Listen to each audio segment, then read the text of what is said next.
तो they are acting like a normal person, तो उनको डिटेक्ट करना इतना आसान नहीं, और फिर वो टनल्स के नीचे छुपे हुए भी होते हैं। तो ये बहुत बड़े मसाइल हैं इस टाइम इसराइल को, इसलिए जो इसराइल के प्राइम मिनिस्टर हैं वो सोच रहे हैं कि हम पूरे इलाके को जो है वो कैप्चर कर लें। सैम भाई आपका मैंने मैसेज देखा है, बहुत शुक्रिया। मैं भी फिलहाल आपके मैसेजेस का थोड़ी देर में रिप्लाई करता हूँ। आपने कहा कि हमारी गवर्नमेंट ही बेकार है।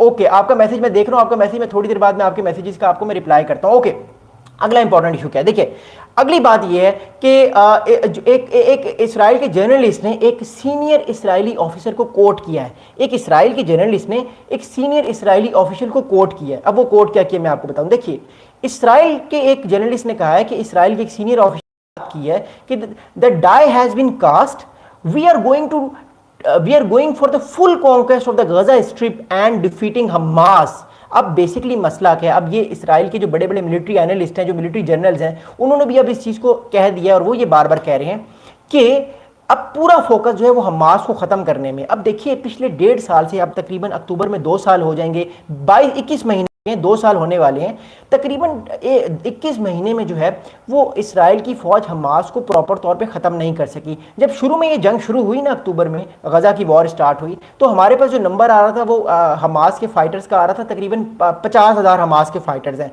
लेकिन अब वो नंबर कम होकर तकरीबन 25 से 30,000 हो गया है। मसला ये है कि प्रॉब्लम इस टाइम जो है वो हमास को या इसराइल को इस टाइम ये है कि जो हमास के फाइटर्स हैं वो एक तो बहुत सारे लोगों के साथ अपनी सिंपथीज भी ले रहे हैं। जो फ़लस्तीन के लोग हैं वो कहते हैं कि ये तो मासूम लोगों को भी इसराइल मार रहा है, इसलिए हम हमास के लोगों को प्रोटेक्ट करेंगे, उनका हम ख्याल रखेंगे। दूसरा ये कि हमास के पास असला भी बहुत ज़्यादा है जो कि उसके पास स्मगल होकर कतर के थ्रू आ रहा है। नंबर 2 ये चीज़ है। तीसरा इशू ये है कि हमास जो है वो पता नहीं होता कि ये गज़ा का फ़लस्तीनी बंदा है या ये हमास का ये फाइटर है, तो कभी भी कहीं से भी फायरिंग हो सकती है इसराइल के जो फौजी हैं। इसलिए इसराइल के मिलिट्री फौजियों की भी बहुत ज़्यादा कैजुअलिटीज़ हो रही हैं। हमने देखा है कि बहुत सारे इसराइल के फौजी भी मारे गए हैं इस सारे कॉन्फ्लिक्ट में। दैट्स द रीज़न वाई अब इसराइल के अंदर इतनी ज़्यादा जो है वो एक एक्सट्रीमिज्म आ चुका है उनकी गवर्नमेंट में कि हमने अब गज़ा स्ट्रिप को पूरी तरह से कैप्चर करना है और हम उसको पूरी तरीके से कैप्चर करेंगे। सैम भाई ये कह रहे हैं कि इसराइल लाहौर जितना है तो बस पाक मिलिट्री के लिए 1 दिन का काम है। सैम भाई देखिए,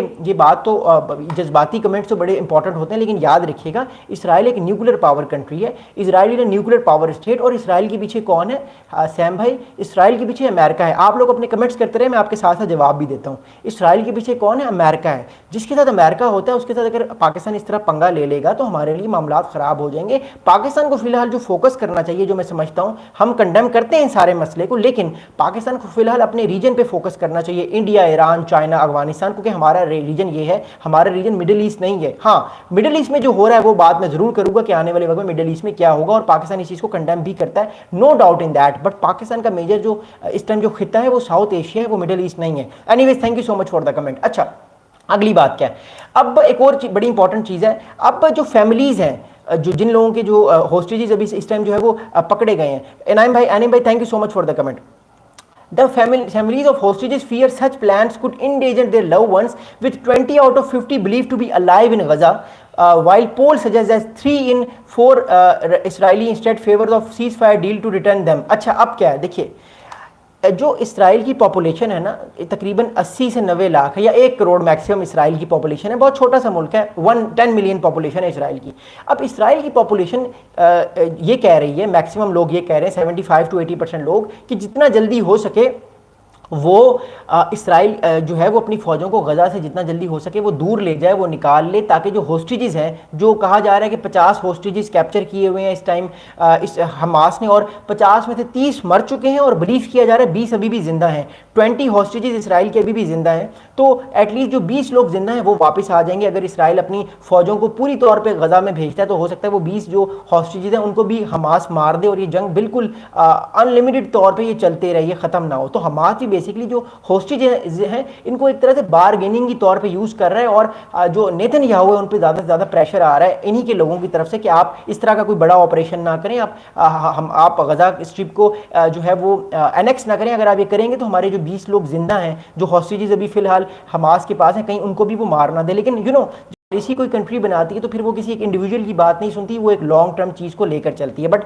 that's the thing why I am saying. Okay, इसके अलावा एक इसराइल की जो सिक्योरिटी कैबिनेट मीटिंग में which has been expected to discuss Benjamin Netanyahu call for the full occupation of Gaza has been postponed and mounting tensions over whether the plan is feasible. अच्छा, हुआ ये कि आने वाले दिनों में जो है इसराइल, ये एक दो दिन पहले इसराइल की कैबिनेट की होने वाली थी। उस कैबिनेट की मीटिंग में नेतन्याहू साहब ने यह फैसला करना था कि क्या उन्होंने गजा को अनेक्स करना है या नहीं करना।